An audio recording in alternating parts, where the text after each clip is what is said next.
Bienvenue sur Leadershift, le podcast qui fait bouger votre leadership. Bonjour, c'est Vincent, bienvenue dans un nouvel épisode de Leadershift. C'est la 4e prise, j'espère que c'est la bonne. Nous allons parler de micromanagement aujourd'hui parce que c'est la maladie du siècle. C'est une question qui revient souvent dans nos formations, dans les coachings, dans les discussions. Mon boss me micromanage. Comment je traite le sujet? Comment est-ce que je vis avec ça? On en parle parce que nous autres êtres humains avons comme principe directeur de motivation l'autonomie. Il y en a deux, autonomie et relation étant l'autre, mais l'autonomie, c'est une partie fondamentale de la motivation humaine. Et donc, le micromanagement, c'est à peu près l'exact contraire. Donc, il faut combattre à tout prix le micromanagement. Alors, dans cet épisode, on va se placer du point de vue de vous qui êtes micromanagé par votre boss.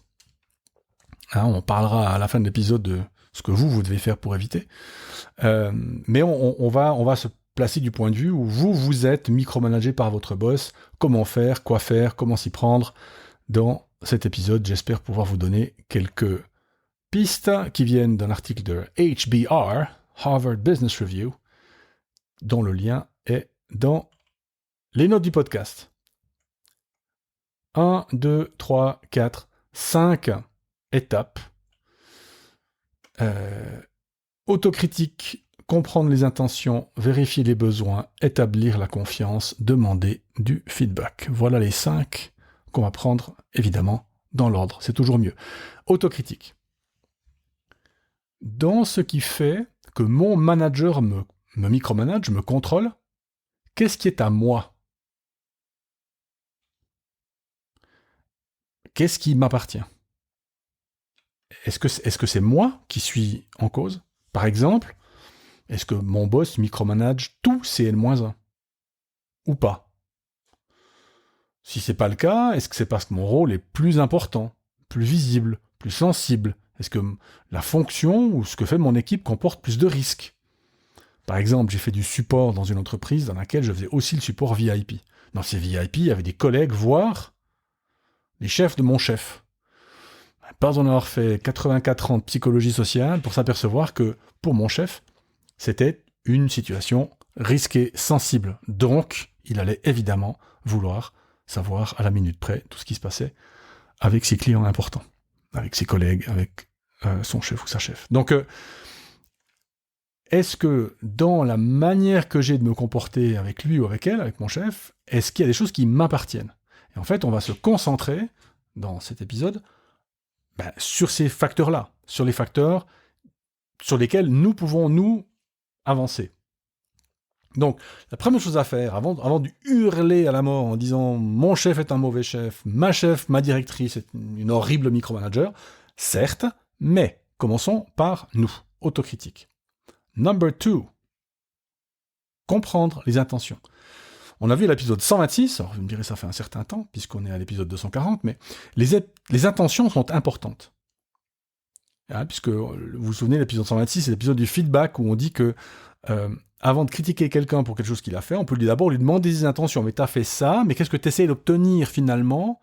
Le résultat que t'as obtenu est pas bon, mais qu'est-ce que t'essayais de faire? C'est pareil, parce que les intentions de la personne qui vous micromanage sont pas forcément mauvaises.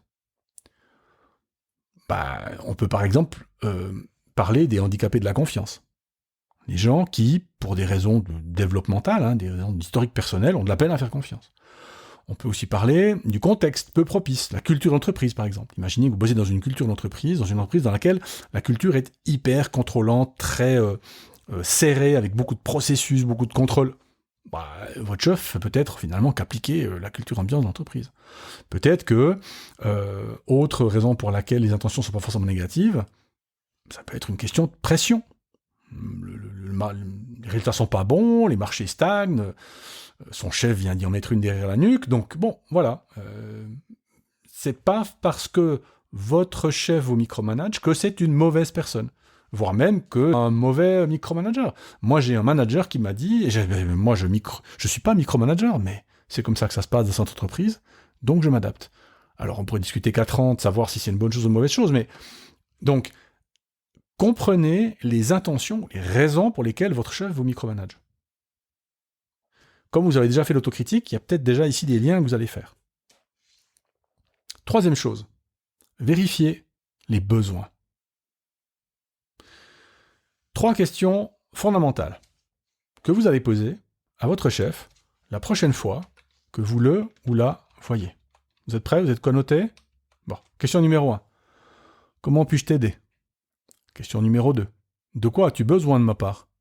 Question numéro 3. Qu'est-ce que je peux faire pour te faciliter la tâche? Question numéro 1. Comment puis-je t'aider? Question numéro 2. De quoi as-tu besoin de ma part? Question numéro 3. Qu'est-ce que je peux faire pour te faciliter la tâche?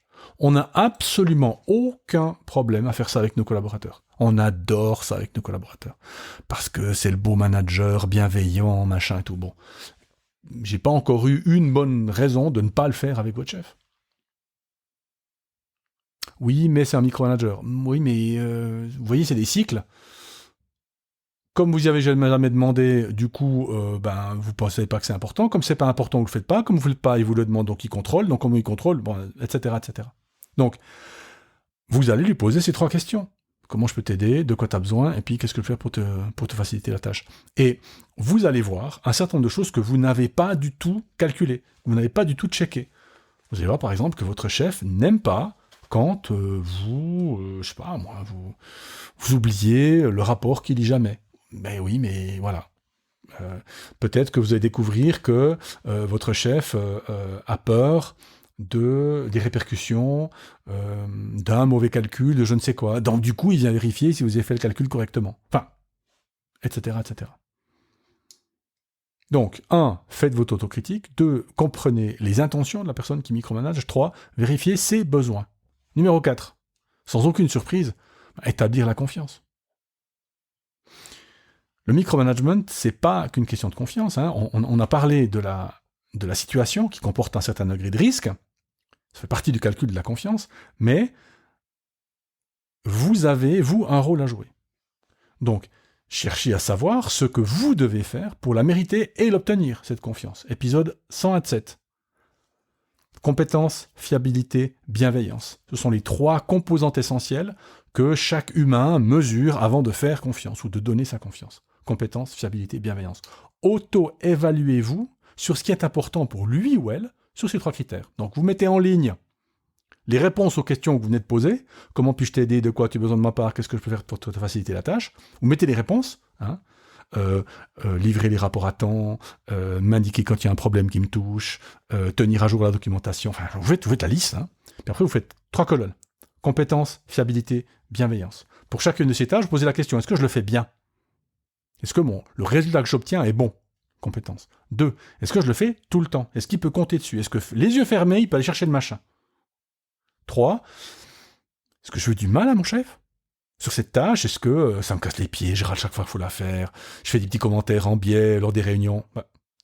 Et vous verrez apparaître, si vous le savez déjà, vous avez fait votre autocritique dans la question 1, vous verrez qu'en fait, non, vous, comme tout le monde, et comme moi d'ailleurs, vous n'êtes pas parfait, donc il y a des choses sur lesquelles vous pouvez progresser.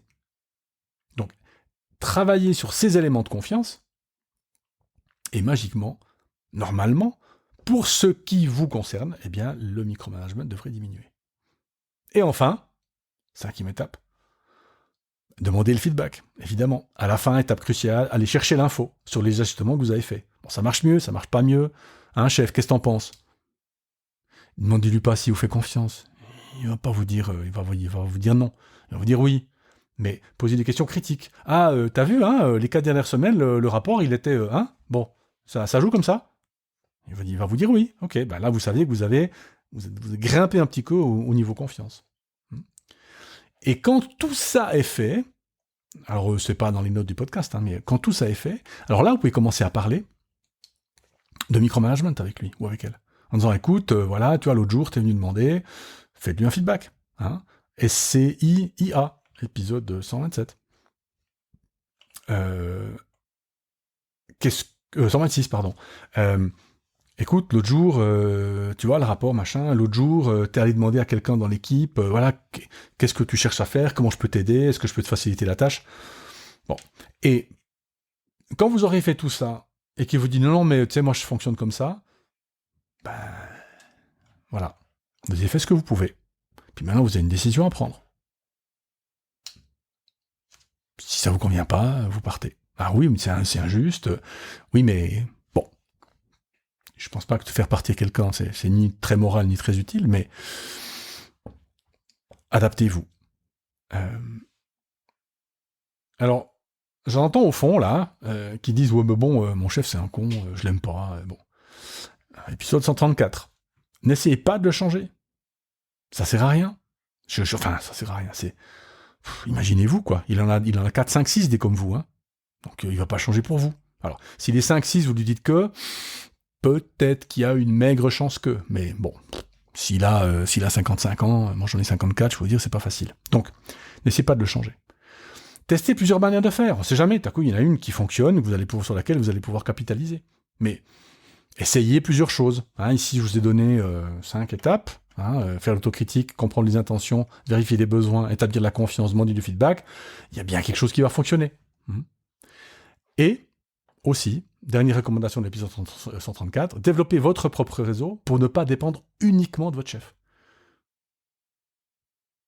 Allez demander du conseil ailleurs, à d'autres collègues, etc. Donc voilà, si vous ne vous aimez pas, vous n'avez pas à vous aimer pour bien travailler ensemble. C'est même le contraire.